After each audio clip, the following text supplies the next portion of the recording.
Have you ever forgotten what size or type of needle you put into your machine? Fear not, because Bernina has built in a little needle memory or needle reminder area for the Bernina 790 sewing machine.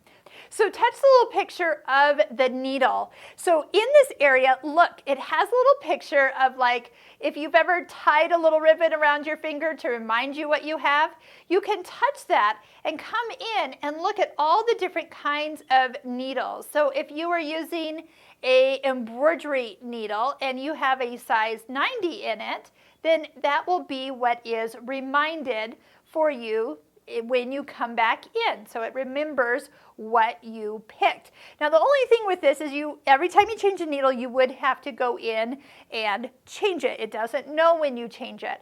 But if you get in the habit, and it sure beats putting sticky notes all over your machine like which needle you have, that's where this idea came from, that's what we did. We wrote down what needle size, because we forget.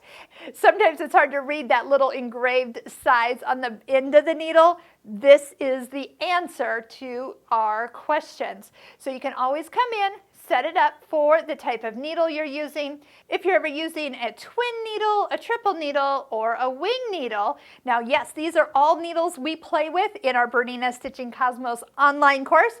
So if you're wondering what in the world all those other pictures of needles are, I hope you'll check out some of our free videos that we have opened up for you to see what that course is all about. You'll find links below this YouTube video of what the Bernina Stitching Cosmos is all about.